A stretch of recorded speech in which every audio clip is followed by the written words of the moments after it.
हमने पिछले वीडियो में पढ़ा था एक क्लोजर लुक चोला एम्पायर के तमाम सारे टॉपिक पे। तो हम बात कर रहे थे एडमिनिस्ट्रेशन के बारे में। तो हम लोग थोड़ा सा रिकैप करते हैं और फिर आगे बढ़ते हैं।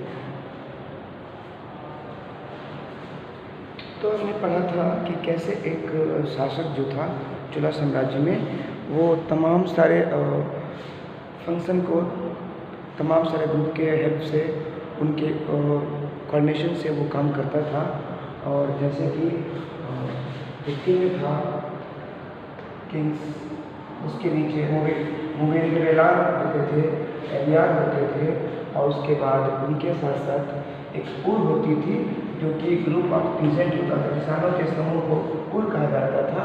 और नाडू होता था ग्रुप ऑफ विलेज, यानी कि जो किसान अलग अलग गांव में रहते थे, उन गांवों के समूह को नाडू कहा जाता था। इसी नाडू में एक जाति होती थी बेल्लाला, जो कि संपन्न किसानों की एक जाति थी बेल्लाला। इन बेल्लाला जाति के किसानों का जो समृद्ध होते थे, नाडू के एडमिनिस्ट्रेशन पर, नाडू के शासन पर इनका बड़ा प्रभाव होता था। और ऐसे समृद्ध किसानों को राजा होता था, उपाधियाँ और टाइटल देता था। अब हम आगे बात करते हैं। और ये जो नाडू होता था, नाडू विभिन्न विलेजेस काउंसिल के माध्यम से विभिन्न जो विभाग होते थे, इरिगेशन का, एग्रीकल्चर का, कैनाल्स का, और उस गाँव के विलेजेस के तमाम सारे इशूज़ को विलेज काउंसिल के माध्यम से उन इशूज़ को वो सॉर्ट आउट करते थे नाडू में, नाडू के लोग। उसके बाद हमने बात किया था लैंड ग्रांट की, मैंने बात की। तो लैंड ग्रांट ये आर्या और मुवेंद्रेलार जो होते थे, ब्राह्मण को लैंड ग्रांट करते थे, भूमि अनुदान देते थे, इसको ब्रह्मदेय कहा गया। और यह ब्रह्मदेय जो था, ये ब्रह्मदेय लैंड ग्रांट वाले ब्राह्मण कहाँ बस गए? मोस्टली उन्होंने कावेरी वैली में रहना पसंद किया, क्योंकि यहाँ पर the facility of the irrigation and well fertile lands were available in this Kaveri valley. तो ब्राह्मण लोग कावेरी वैली में रहना पसंद किए और वहाँ पर रहना शुरू किया। अब हम बात करते हैं सभा की। तो एक सभा होती थी, एक इसको कहा गया assembly of permanent land owners ब्राह्मण। वे ब्राह्मण जिनके पास बहुत बड़ी मात्रा में भू जमीन होती थी, प्रॉपर्टी होती थी, उनकी असेंबली को सभा कहा जाता था। क्या कहता था? सभा। यानी कि those were hold a large amount of the lands which were used in the cropping called sabha. Brahmins were hold the property as a land grant Brahmdev। तो बहुत बड़े बड़े जो लैंड लॉर्ड थे किस ब्राह्मण, उनकी सभा को, उनकी असेंबली को सभा कहा गया। और ये जो सभा होती थी, सेपरेट कमेटी फॉर वेरियस वर्ग। अपने इस ब्रह्मदेव की भूमि, यानी कि जो ब्राह्मण की बस्तियां होती थी, क्योंकि मैंने बताया था कि उनको लैंड ग्रांट मिलता था, और लैंड ग्रांट की भूमि को ब्रह्मदेव कहा गया। तो ये जो सभा होती थी, ब्रह्मदेव यानी कि लैंड ग्रांट वाली भूमि की देखरेख करती थी। और ये सभा विभिन्न मामलों के लिए, इरिगेशन के लिए, इरिगेशन, कैनाल, टेम्पल और गार्डन, मतलब जितने भी उनके ज़रूरत के फील्ड हुआ करते हों, उन सभी के लिए द वेरियस कमेटी, अलग अलग कमेटियाँ इन सभा के अधीन काम करती थीं। और एक्सपर्ट लोग अब इन विभागों के में काम करते थे, अध्यक्ष या सदस्य होते थे। और उसके बाद से इस सभा के how was the function of the सभा, इस सभा का के बारे में हमें जानकारी कहाँ मिलती है? तो an inscription which was founded in the Uttaramerur जगह से, और डिस्ट्रिक्ट है चिंगलपुरम, चिंगलपुर जिला जो तमिलनाडु में है, वहाँ पर एक जगह है उत्तर मेरूर, वहाँ पर इंस्क्रिप्शन मिला है, जहाँ पर सभा कैसे काम करती है, सभा क्या काम करती थी, और who was the member, who was became as a member, कौन कौन लोग मेंबर हो सकते थे और उनका इलेक्शन कैसे होता था, इसके बारे में इंस्क्रिप्शन मिला है उत्तर मेरूर से, चिंगेलपुरम डिस्ट्रिक्ट में, तमिलनाडु से। तो हम अब बात करते हैं कि कैसे सभा काम करती थी। ने बताया कि सभा ब्रह्मदेव वाली जो ग्रंथ की भूमि थी उसको उसकी देखरेख करती थी और ये विभिन्न कमेटियों के माध्यम से सभा के अंतर्गत विभिन्न कमेटियां काम करती थी जो विभिन्न विभागों की देखभाल केयर ऑफ करती थी, look after the various department of the Brahmadev lands by the sabhas. तो हु वाज मेंबर कौन होता था?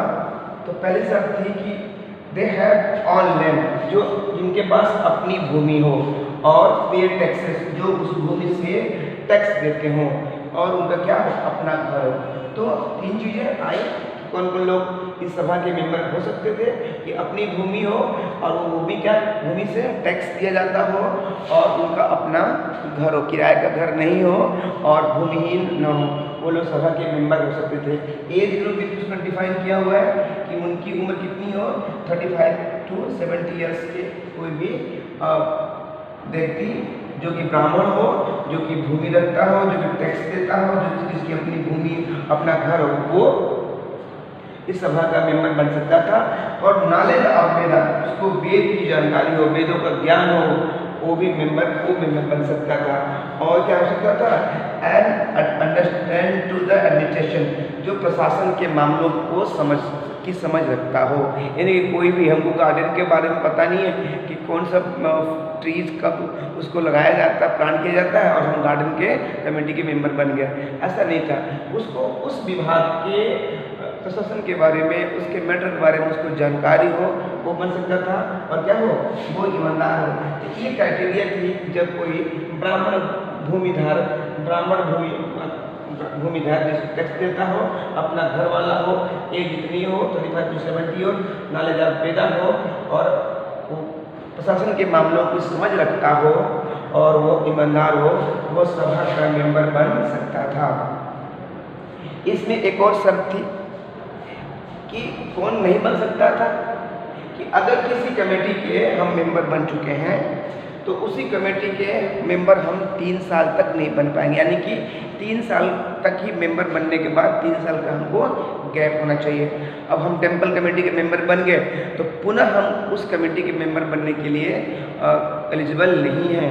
हम 3 साल तक किसी कमेटी के मेंबर नहीं बन सकते। या जिस व्यक्ति ने अपना अकाउंट नहीं सबमिट किया है, नॉट सबमिटेड,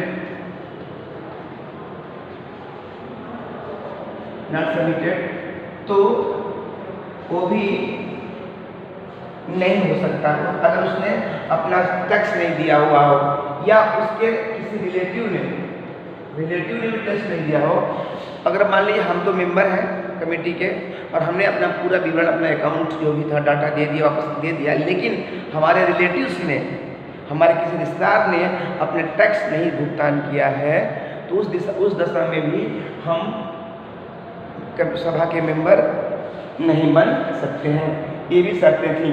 तो तमाम शर्तों के बारे में इस उत्तर मेरूर के इस इंस्क्रिप्शन में डिटेल दिया गया है। और क्या जानना है कि इनका चुनाव कैसे होता था। आइए बात करते हैं कि how they were elected as a member of the sabha. Election process बात करते हैं। इलेक्शन प्रोसेस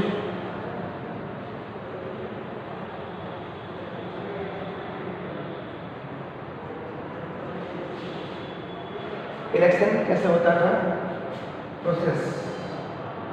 तो जो भी इलेक्शन प्रोसेस में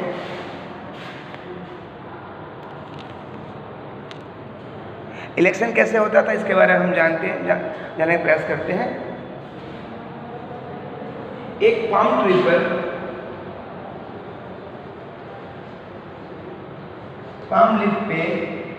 पाम लीफ के टुकड़ों पर जो लोग कंटेस्ट करते थे, जो लोग असेंबली में मेंबर बनने के लिए चुनाव लड़ते थे, कंटेस्ट करते थे, उनका नाम लिख दिया जाता था पाम लीफ के पीस पर। नाम लिख दिया, फसलों के नाम लिखिए और इन सबको एक मिट्टी के बर्तन में डाल दिया सबको। अलग अलग कमेटी के अलग अलग बर्तन, अलग अलग पर्चियाँ बनती थी और डाल दिया इसमें। और एक छोटे से बच्चों को, यंग बॉयज को बुलाकर हर विभाग के बर्तन से पर्ची और टिकट निकालने के लिए कहा जाता था और उसमें से एक टिकट जो भी निकालता था वो उस कमेटी का मेंबर बनता था। इस प्रकार ये प्रोसेस था सभा का, जो कि ब्राह्मणों को लैंड ग्रांट की गई उस भूमि पर, ग्रांट की गई भूमि पर भूमि की देख रेख करने के लिए सभा नामक जो कमेटी होती थी वो बड़े बड़े लैंडलॉर्ड्स के ब्राह्मण जो होते थे उनकी कमेटी होती थी। और ये उस सभा के अंतर्गत, असेंबली के अंतर्गत तमाम सारी कमेटियां जो उस ब्रह्मदेव भूभाग में बसे बस्तियों की विभिन्न मामलों की देखभाल करती थी, टेक केयर करती थी। और उनका चुनाव ऐसे होता था, एक मिट्टी के बर्तन में पाम ट्री के पत्तों के टुकड़ों पर उनका नाम, मेंबर्स के जो इच्छुक होते थे उनका नाम डाल दिया जाता था और उसमें से किसी एक एम्प्लॉयर उनके नाम को निकालता था और वो मेंबर जिसका नाम की पर्ची निकलती थी वो इस कमेटी का मेंबर हो जाता था।